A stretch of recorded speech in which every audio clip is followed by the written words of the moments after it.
Tape 3W suivi d'école au Sénégal. D'accord. À école au Sénégal, c'est facile, tu n'as qu'à te connecter. Tape école au Sénégal, les leçons sont beaucoup plus... Voilà, donc après avoir fait la leçon sur l'impérialisme américain, nous allons essayer de faire un exercice sur cette leçon-là, et cette fois-ci, on va faire un exercice de commentaire de texte sur l'impérialisme américain. Donc, ces derniers jours, on a fait des exercices en dissertation. Donc aujourd'hui, on va varier un peu pour faire un exercice de commentaire. Alors, comme on a l'habitude de faire, on va vous lire d'abord le texte, ensuite que vous aurez sous vos yeux. Et après la lecture du texte, on va essayer de le traiter ensemble. Donc, texte. Les usines américaines produisent plus que le peuple américain ne peut utiliser. Le sol américain produit plus qu'il ne peut consommer. La destinée nous a tracé notre politique. Le commerce mondial doit être et sera nôtre, et nous l'acquérons comme notre mère Angleterre nous l'a montré. Nous établirons des comptoirs commerciaux à la surface du monde comme centre de distribution des produits américains. Nous convierons les océans de nos vaisseaux de commerce. Nous bâtirons une marine à la mesure de notre grandeur. De nos comptoirs de commerce, nous sortirons de grandes colonies déployant notre drapeau sur les ailes du commerce.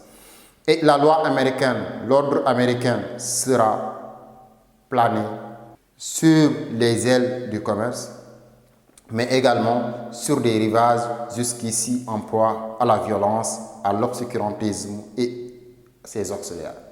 De Dieu les feront dorénavant magnifiques et éclatants. Albert Berverd, discours prononcé à Boston en 1898. Question. Première question, donner un titre au texte. Ensuite, deuxième question, à partir du texte, expliquer deux causes de l'impérialisme américain. Et troisième question, expliquer le passage souligné du texte. Quatrième et dernière question, quels sont les moyens utilisés par les Américains dans leur expansion? Donc voilà le texte que nous devons étudier.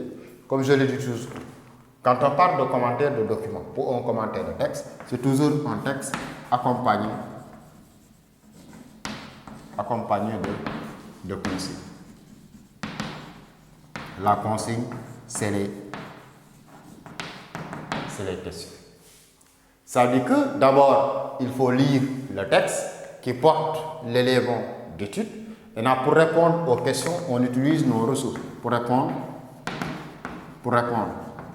on se base sur le texte, mais également on utilise les ressources que nous avons. Et à partir de ce moment, on peut procéder tout simplement aux réponses. Alors, si on lit bien le texte, quand on dit les usines américaines produisent plus que le peuple américain ne peut utiliser, le sol américain produit plus qu'il ne peut consommer, etc., ça veut dire que ici, l'Amérique a une idée d'impérialisme. Ça veut dire qu'il veut se tourner vers le monde extérieur, parce que si les usines américaines produisent plus que le peuple américain ne peut consommer ou ne peut utiliser, si le sol américain produit plus qu'il ne peut consommer, ça veut dire que les Américains ont un surplus de produits. Et si on a un surplus de produits, il faut aller chercher un marché de consommation. Donc ici, dans ce titre, on peut avoir comme titre, on peut dire l'impérialisme américain. Donc, comme titre à la première question. Et deuxième question, on nous dit, à partir du texte, expliquer deux causes de l'impérialisme américain. Deux causes de l'impérialisme américain. Alors, tout à l'heure, j'avais dit que quand vous entendez qu'on parle de fondement de l'impérialisme américain, c'est la même chose que si on vous demande les causes de l'impérialisme américain. Alors, première cause, je peux citer par exemple, on tirait les causes économiques. Deux points. Et j'explique c'est quoi les causes économiques. Alors, parmi les causes économiques, tout à l'heure, j'avais dit qu'il y a la disparition des frontières, après l'achèvement de la conquête de l'Amérique. Les Américains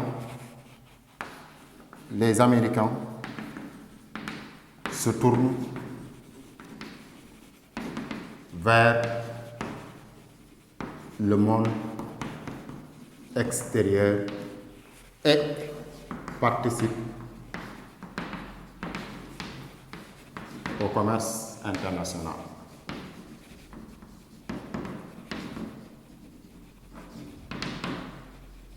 Voilà.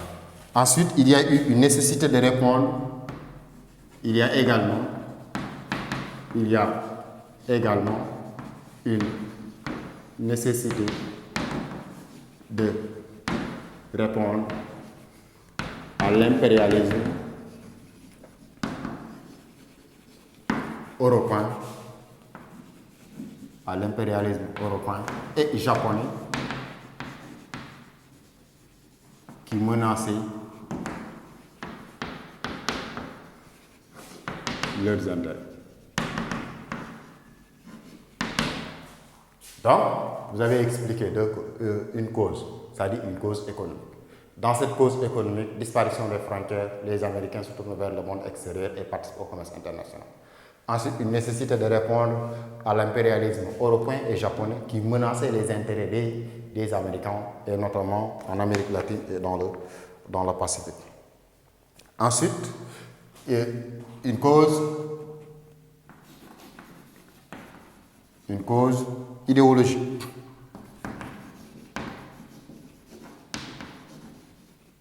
Alors, une cause idéologique, qu'est-ce que je vais prendre ici comme exemple?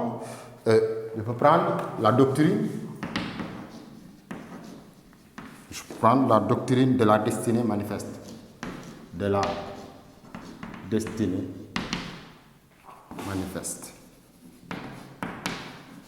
Qui consiste à faire croire aux Américains qu'ils sont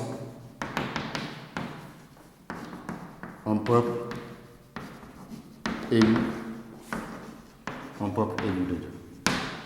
À partir de ce moment, il y a les missions civilisatrices. Voilà. Donc ça, c'est la deuxième question. Et par rapport à la troisième question, on nous demande explication du passage sous le Nil. On retourne dans le passage, on le relit pour enfin essayer de l'expliquer. Dans ce passage, on nous dit « Et nous l'acquérons comme notre mère, l'Angleterre, nous l'a montré. » Ça, c'est déjà un élément très important. Nous établirons des comptoirs commerciaux à la surface du monde comme centre de distribution de produits américains. Cela veut dire que ce passage montre tout simplement que l'Amérique a été colonisée par l'Angleterre. Et ils vont adopter les mêmes politiques que l'Angleterre,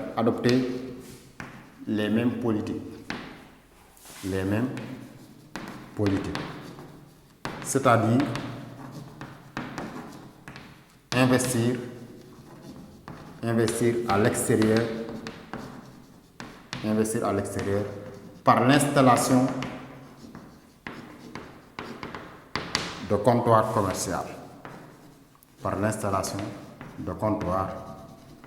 commerciaux. Donc, c'est ce que les Anglais ont montré aux Américains. C'est la raison pour laquelle les Américains. Et à partir de ce moment, donc, on peut tout simplement dire ouverture sur le marché mondial.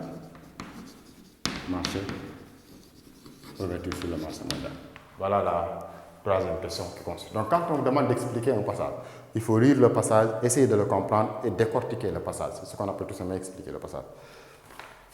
Quatrième et dernière question, on nous demande quels sont les moyens utilisés par les Américains pour leur expansion. Les moyens utilisés sont la politique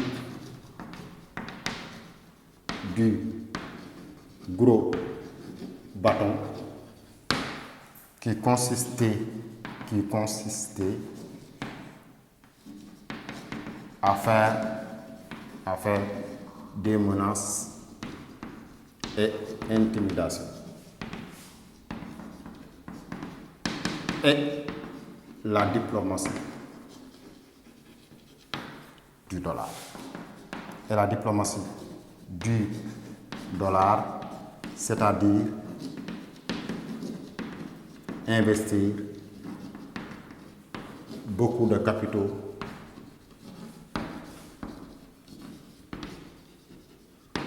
dans un État afin de le contrôler.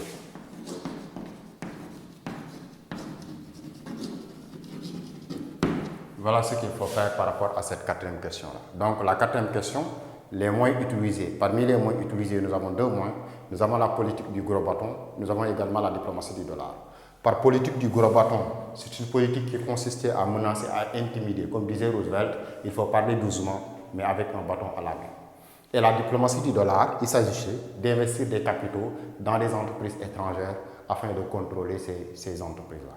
Voilà, chers élèves, ce qui était l'objet de notre cours d'aujourd'hui. Je vous donne rendez-vous prochainement. Merci beaucoup.